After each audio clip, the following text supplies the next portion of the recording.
ॐ परं तत्त्वाय नारायणाय गुरुभ्यो नमः। सुदर्शन कवच। सुदर्शन कवच रक्षा से संबंधित कार्यों में अत्यधिक फलप्रद माना गया है। यदि सुदर्शन कवच का पाठ नित्य किया जाए तो जीवन में किसी प्रकार की समस्या देखनी नहीं पड़ती। मैंने स्वयं सुदर्शन कवच का कई बार पाठ किया है। जब भी मैं मानसिक परेशानियों से जूझा हूँ, इसने ढाल की तरह रक्षा की है और मैं उन यंत्रणाओं से शीघ्र मुक्त हो सका हूँ। पूरे भारत और विदेशों में फैले मेरे मित्रों, परिचितों एवं भक्तों के पास जाते रहने का मौका मुझे मिलता ही रहता है। कई स्थानों पर मैंने इस कवच की प्रशंसा सुनी और जिन जिन लोगों ने इस कवच से लाभ उठाया है, उनकी संख्या अत्यधिक है। मैंने जब भी किसी व्यक्ति या परिचित को परेशान या दुखी देखा है, उसे सुदर्शन कवच का पाठ करने की सलाह दी है और कुछ ही दिनों बाद उसने राहत का अनुभव किया है। सुदर्शन कवच की प्रशंसा के बारे में जितना भी लिखा जाए वह कम है। मैं नीचे कुछ ऐसी सत्य घटनाएं दे रहा हूँ जिन्हें विश्वस्त व्यक्तियों ने मुझे सुनाई है। पटना के मेरी परिचित बंधु हरिराम जी ने अपने पुत्र का किस्सा सुनाते हुए बताया कि मेरा पुत्र 16-17 साल का है। वो और तो कुछ पूजा या विधि विधान नहीं करता, पर सुदर्शन कवच का पाठ नित्य एक बार अवश्य कर लेता है। धीरे धीरे कुछ अभ्यास ऐसा बन गया है कि जब भी वह किसी भी परेशानी में होता है या किसी प्रकार की बाधा अनुभव करता है, तो उसके मुंह से स्वतः ही सुदर्शन कवच का पाठ प्रारंभ हो जाता है। एक दिन वह आम के पेड़ की ऊंची डाल पर बैठा हुआ था। आम पके हुए थे और वह आम को तोड़ने के लिए और ऊंचा चढ़ रहा था। एकाएक उसका पैर फिसला और धड़ाम से नीचे आ गिरा। यद्यपि वह कमर के बल गिरा था, परंतु गिरते ही बेहोश सा हो गया। मैं दौड़ा हुआ गया और उसे तुरंत अस्पताल पहुंचाया। मेरी बुद्धि उस समय कुछ भी काम नहीं कर रही थी। मेरे मुंह से केवल सुदर्शन कवच का पाठ हो रहा था और मुझे कोई राह नहीं दिखाई दे रही। डॉक्टर ने देखा और निर्णय सुनाया कि बच्चे के सिर में गहरी चोट लगी है, अतः 48 घंटों से पहले होश में नहीं आ सकता। यह सुनते ही मेरी हालत पर कटे पक्षी की तरह हो गई। उसे ग्लूकोज चढ़ाया जा रहा था, पर मेरा अंतर्मन कह रहा था कि यदि उसके पास बैठकर कवच का पाठ करूं तो अवश्य ही इसके प्राण बच सकते हैं और यह शीघ्र होश में आ सकता है। मैं अस्पताल में ही उसके पलंग के पास ही बैठ गया और धीरे धीरे सुदर्शन कवच का पाठ प्रारंभ कर दिया। मैंने उसके पास बैठकर केवल 11 बार सुदर्शन कवच का पाठ किया था। तभी उसने आंखें खोली और मुझे अच्छी तरह पहचाना। तुरंत डॉक्टर को टेलीफोन किया गया। वे आए। उन्होंने जब बच्चे को होश में आया हुआ देखा तो आश्चर्यचकित रह गए। उन्हें विश्वास नहीं हो रहा था कि सिर में इतनी संघातिक चोट लगने के बाद ये बालक इतनी जल्दी होश में आ गया। तब उन्हें बताया गया कि मैंने इसके पास बैठकर सुदर्शन कवच का पाठ किया था। उस समय डॉक्टर साहब को विश्वास नहीं हुआ कि इस कवच के पाठ के कारण ही रोगी होश में आया। बाद में जब उन्होंने इसी प्रकार के प्रयोग और भी कई रोगियों पर किए तो उन्होंने पाया कि वस्तुतः यह कवच इस प्रकार के मामलों में अद्भुत है और प्रत्येक बार इसका परिणाम अनुकूल ही रहता है। आज भी डॉक्टर इस कवच के अनन्य भक्त हैं और पूर्ण वैज्ञानिक होते हुए भी इस प्रकार के कार्यों में रोगियों पर इस कवच का प्रयोग करते हैं। ऐसी ही एक घटना मुझे मेरे भक्त महेश कुमार ने बताई थी। उसने बताया कि एक बार मैं कश्मीर गया था। केसरवाड़ी से होता हुआ मैं अपने मित्रों के साथ ग्लेशियर की तरफ जा रहा था। प्रातःकाल का समय था।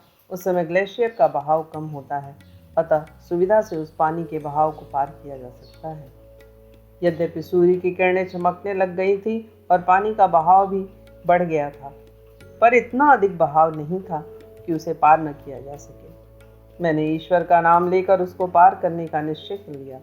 मैं बहाव के साथ साथ बहने लगा। तेज बहाव और उस पर ठंडा बर्फ का पानी मेरे शरीर को सुन्न किए जा रहा था। घबराहट में मुझे कुछ भी नहीं सूझा और मेरे मुंह से अनायास ही सुदर्शन कवच का पाठ प्रारंभ हो गया। 3 से 4 मिनट के बाद मैं संज्ञा शून्य सा हो गया। जब मैं होश में आया तो मैंने देखा कि मैं अपने मित्रों से घिरा हूँ और मेरे मित्र मेरे सिर तथा सीने की मालिश कर रहे हैं। पूछने पर उन्होंने बताया, तुम्हें बहाव में बहते हुए देखकर हमारे तो हाथ पांव ही फूल गए। वो विश्वास हो गया कि अब महेश किसी भी प्रकार से बच नहीं सकता। परंतु कुछ ही गज बहाव में बहने के बाद तुम एक चट्टान से टकरा गए थे और तुम्हारा शरीर उस चट्टान पर टिक गया था। बड़ी कठिनता से उस चट्टान से तुम्हें किनारे तक ला सके हैं। भगवान को लाख लाख धन्यवाद है कि उसने तुम्हारी जान बचा ली। वे भगवान को धन्यवाद दे रहे थे और मैं सुदर्शन कवच को धन्यवाद दे रहा था, जिसकी वजह से मैंने एक बार पुनः नया जन्म पाया था। इसके बाद मैं जब भी इस प्रकार की परेशानियों या समस्याओं से उलझा हूँ तो मेरा एकमात्र सहारा सुदर्शन कवच ही रहा है और मैं हर बार संकटों से बचता रहा हूँ। मेरी गांव की ही घटना है। किशन लाल कुम्हार अत्यंत धर्मपरायण व्यक्ति हैं। एक बार उसने मुझसे कोई स्तोत्र सीखने की जिद की। मैंने कुछ दिनों के प्रयत्न से उसे सुदर्शन कवच मौखिक याद करवा दिया। वो कुछ पढ़ा लिखा भी था और उसका शिक्षा क्रम में संस्कृत भी एक विषय रहा था, अतः आसानी से वह सीख गया। उसने मुझे अपना संस्मरण सुनाते हुए बताया कि एक दिन वर्षा में उसने दिन भर के थके मांदे बैलों को चराने के लिए रात को छोड़ दिया था। एक बैल अंधेरे की वजह से एक खड्डे में कुछ इस प्रकार से गिरा कि प्रयत्न करने के बावजूद भी उसको निकालना आसान न रहा। चरवाहे ने मुझे यह सूचना दी कि एक बैल गायब है। मेरी खेती का एकमात्र आधार ही मेरे बैल थे। उनमें से भी यदि एक बैल को कुछ हो जाता है तो मेरी दुनिया निश्चय ही अंधकार में हो जाएगी। मैंने हाथ में लालटेन ली, प्रभु से प्रार्थना की कि उस मूक पशु की रक्षा करना। ऐसा न हो कि मैं इस वर्ष अपनी खेती से वंचित हो जाऊं। उस समय मुझे आप द्वारा बताई गई स्तुति याद आ गई। मैं लालटेन लिए मार्ग पर बढ़ रहा था और मेरे होठों से सुदर्शन कवच का पाठ चल रहा था। जंगल में मैं काफ़ी घूमा पर मुझे वह बैल कहीं दिखाई नहीं दिया। वर्षा ऋतु होने से रास्ता भी भूल गया। 3-4 घंटे भटकने के बाद जब मुझे बैल नहीं मिला तो मैं घर लौट आया। मैं सारी रात सुदर्शन कवच का पाठ करता रहा। सुबह जब मैं गौशाला गया तो वहाँ पर भी मेरा बैल नहीं था, पर उस समय मेरे आश्चर्य का ठिकाना नहीं रहा। जब मैं वापस घर लौटा तो मेरे घर के दरवाजे पर वही बैल खड़ा था। उसके शरीर पर किसी भी प्रकार के चोट के निशान नहीं थे। भयानक वर्षा की अंधेरी रात में खड्डे में गिर जाने के बाद भी वह बैल बाहर निकल आया और गिरने के बावजूद भी उसे किसी भी प्रकार की चोट नहीं लगी। यह सुदर्शन कवच का ही प्रभाव था। किसी ने उस दिन मेरे बैल की रक्षा की और इस प्रकार मैं एक गंभीर हानि से बच गया। उसके बाद से कुम्हार का यह पक्का नियम बन गया कि वह तब तक भोजन नहीं करता था जब तक कि वह एक बार सुदर्शन कवच का पाठ नहीं कर लेता था। इसी प्रकार की एक घटना ठाकुर बलभद्र सिंह जी ने मुझे सुनाई थी। एक बार भाद्रपद की अंधेरी रात में मूसलाधार वर्षा हो रही थी। बिजली जोरों से कड़क रही थी और ठाकुर साहब अपने 2 बच्चों तथा पत्नी को लेकर अपनी पुरानी हवेली में सो रहे थे। अचानक उन्हें कुछ झटका सा महसूस हुआ और ऐसा अनुभव हुआ कि जैसे यह पुरानी हवेली इस भयानक तूफान का सामना नहीं कर सकेगी। रात के लगभग 2 बजे होंगे और उन्हें यह विचार आया कि मुझे अपनी पत्नी तथा बच्चों को लेकर पूजा गृह में जाकर बैठ जाना चाहिए। वे उठे। उनके मुंह से सुदर्शन कवच का पाठ चल रहा था। ज्यों ही ये अपनी पत्नी तथा पुत्र को लेकर कमरे से बाहर निकले कि वह कमरा तूफान की चोटों से भरा कर गिर पड़ा। यदि एक क्षण भी विलंब होता तो ठाकुर साहब का पूरा परिवार उसी में दबकर हमेशा हमेशा के लिए समाप्त हो जाता। इसके बाद वे सारी रात पूजा गृह में बैठे रहे, जो कि उस कमरे से सटा हुआ था, पर पूजा गृह का बाल भी बांका नहीं हुआ था। वे आज भी इस बात पर आश्चर्य प्रकट कर रहे हैं कि वह कौन सी शक्ति थी जिसने मुझे रात के 2 बजे अपना कमरा छोड़ने के लिए बाध्य किया और पत्नी तथा बच्चों के साथ कमरे से बाहर निकलने की प्रेरणा दी। यदि मैं 5 मिनट और कमरे में बिताता तो आज मैं यह अनुभव सुनाने के लिए जीवित नहीं रहता। ठाकुर साहब ने अपनी पूजा में केवल सुदर्शन कवच का पाठ ही सम्मिलित किया है। इसके अलावा वे किसी भी प्रकार की कोई पूजा या विधि विधान नहीं रखते। उन्होंने इस कवच से संबंधित सैकड़ों घटनाएं मुझे बताई हैं। उन्होंने कहा कि यदि आज मैं जीवित हूँ तो केवल इस कवच के प्रभाव से ही। उन्होंने अपने जीवन की एक और घटना मुझे सुनाई थी। एक बार ठाकुर साहब अपनी पत्नी, माताजी तथा बहन को लेकर अपने ससुराल जा रहे थे। उस समय बैलगाड़ी से आवागमन होता था। बैलगाड़ियाँ रात के ठंडे मौसम में ही चला करती थी। ठाकुर साहब ने किस्सा बताते हुए कहा था कि मेरी पत्नी तथा बहन के शरीर पर काफ़ी गहने थे। जब बैलगाड़ी मेरे गांव से लगभग 8 से 10 मील दूर निकल गई तो मार्ग में सुस्ताने के लिए हमने 5-7 मिनट रुकने का निश्चय किया।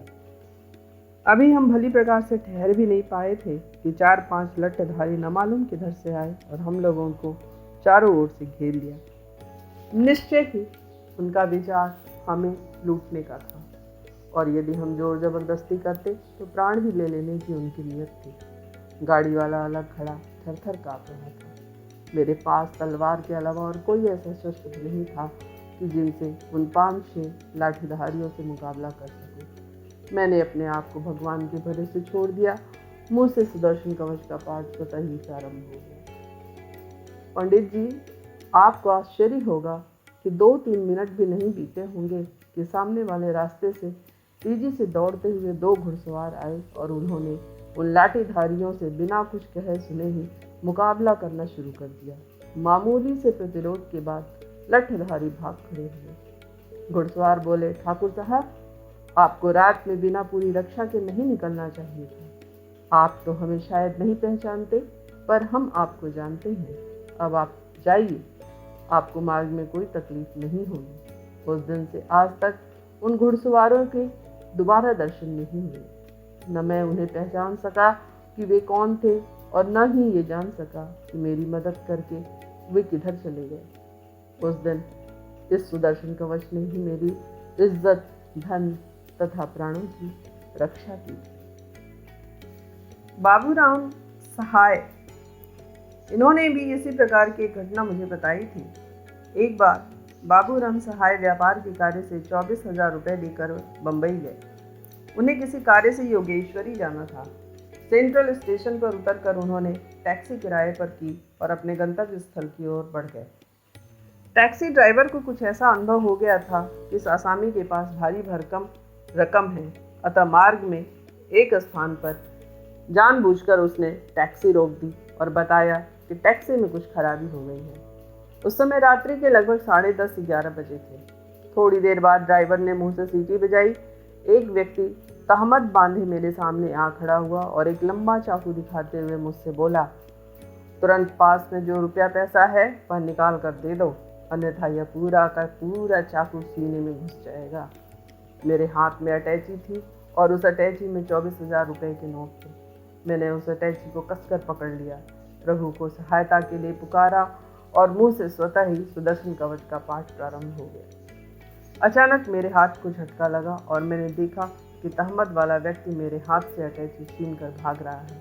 संभवतः टैक्सी ड्राइवर तथा उस व्यक्ति में कोई गुप्त समझौता था, पर उस समय टैक्सी ड्राइवर को ऐसा लगा कि वह अकेले ही सारा रुपया लेकर भाग रहा है, अतः वह भी उसके पीछे भागा और 8-10 कदम पर ही उसे दबोच लिया।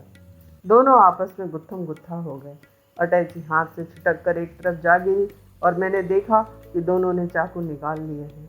मैं सांस रोके इस घटना को देख रहा था। अचानक मैंने देखा कि ड्राइवर के हाथ का चाकू उस तहमत वाले व्यक्ति के सीने में पूरा का पूरा घुस गया है। इस बीच तहमत वाले व्यक्ति का चाकू भी ड्राइवर के पेट में 2-3 बार घुस चुका था। दोनों असक्त होकर गिर पड़े और कुछ ही मिनटों में तड़प कर शांत हो गए। इसी समय एक पुलिसमैन वहां आ गया। मैंने उसे सारी बात बताई। वो भला व्यक्ति था। उसने अटैची उठाकर चुपचाप चले जाने को कहा, नहीं तो व्यर्थ में और समस्याएं पैदा हो जाती। मैंने भगवान को लाख लाख धन्यवाद दिया और तुरंत वहां से अटैची लेकर रवाना हो गए। उस दिन सुदर्शन कवच के प्रभाव से ही मैं अपने प्राण और धन की रक्षा कर सका। वस्तुतः सुदर्शन कवच अपने आप में अद्भुत प्रभावकारी स्तुति है। मैंने सैकड़ों व्यक्तियों को इसका पाठ करने की सलाह दी है और उन लोगों ने यह अनुभव किया है कि विपत्ति के समय इस कवच की कुछ पंक्तियों का ही पाठ हो जाए तो वह तुरंत प्रभाव देने लग जाता है। आवश्यकता इस बात की है कि इस कवच का पाठ नित्य एक बार अवश्य हो, जिससे कि विपत्ति पड़ने पर यह कवच उसके लिए स्वतः सिद्ध हो सके और इसका लाभ मिल सके। वस्तुतः इस कवच का नित्य पाठ करना आज के युग में प्रत्येक व्यक्ति के लिए अनुकूल एवं श्रेष्ठ कर